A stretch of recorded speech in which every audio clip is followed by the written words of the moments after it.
आज की वीडियो में हम एक ऐसे इंसान के बारे में बात करेंगे जिसने आज इसरो जिस भी लेवल पर है उसको उस लेवल पर पहुंचाया है। ये एक ऐसे इंसान है जो हम सबके favourite president APJ Abdul Kalam को गाइड किया है। ये एक ऐसे इंसान है जिन्होंने फेलियर में सारी जिम्मेदारी अपने ऊपर ले ली, लेकिन सक्सेस में कभी भी खुद को क्रेडिट नहीं दिया।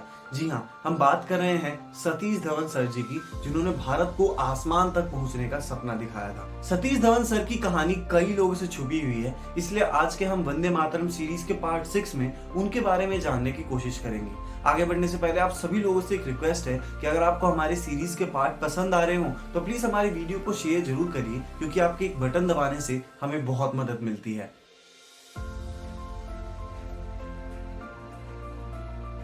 विक्रम साराभाई को father of Indian space programme कहा जाता है, लेकिन 1971 में अचानक से उनकी डेथ हो जाने के बाद सबके मन में यही सवाल आने लग गया कि अब इंडियन स्पेस प्रोग्राम को कौन लीड करेगा। और इन सभी सवालों का जवाब देते हुए सतीश धवन सर जी आगे आए कि अब इंडियन स्पेस प्रोग्राम को मैं लीड करूंगा। चाहते तो वो भी बहुत पैसा कमा सकते थे विदेश में, वहीं पे जाके सारा काम कर सकते थे, लेकिन उन्होंने ऐसा कुछ भी नहीं करके इंडिया में ही काम करने का डिसाइड किया।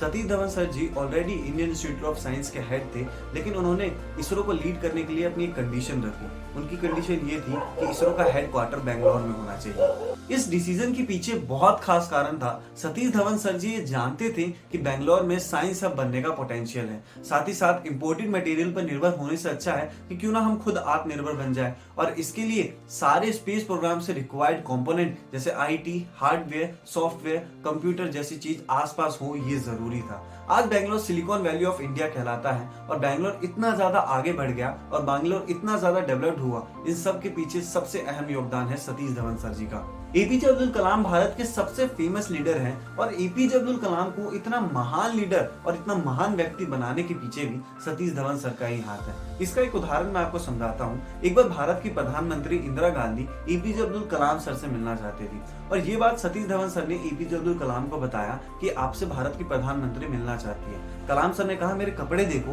मेरी हालत देखो, मैं इस हालत में उनसे कैसे मिलने जाऊं। तो उस समय सतीश धवन सर ने एपीजे अब्दुल कलाम को समझाया कि तुम्हारी सक्सेस ही तुम्हारी पहचान है, तुम्हारे कपड़े नहीं। एक अच्छा लीडर यही करता है, अपनी आने वाली जनरेशन को बहुत मोटिवेट करता है। कलाम सर हम सबके फेवरेट थे, लेकिन एक टाइम पे कलाम सर को भी बहुत सारी आलोचनाओं का सामना करना पड़ा था।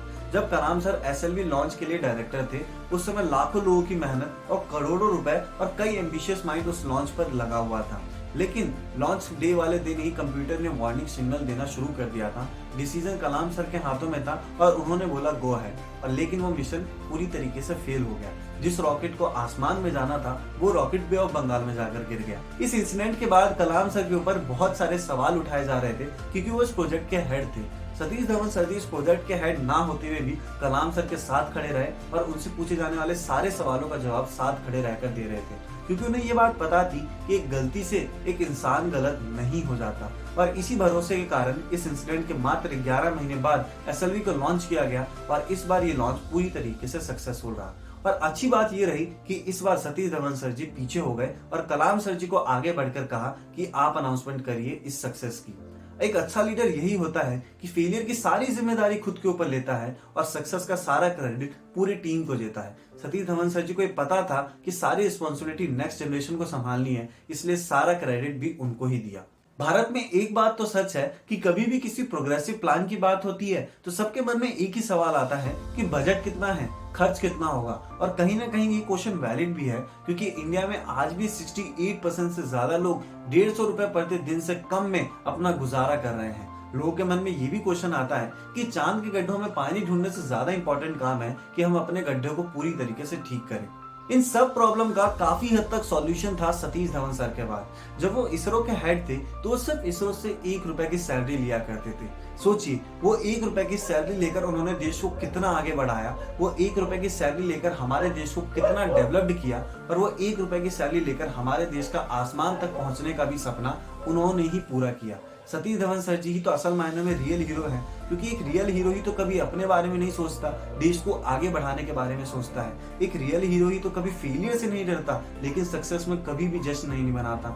सतीश धवन सर जी, आपका बहुत बहुत धन्यवाद। आप नहीं होते तो शायद ही हमारा देश इतना आगे बढ़ पाता, और शायद ही हमारा देश आसमान तक पहुंच पाता, और शायद ही हमारा देश मार्स तक पहुंच पाता। इन सब के बाद अगर आपको हमारे वंदे मातरम सीरीज का ये पार्ट पसंद आया हो तो प्लीज हमारे video comment, like, share, subscribe जरूर करिए और बेल आइकन को जरूर प्रेस करिए। जय हिंद, जय भारत।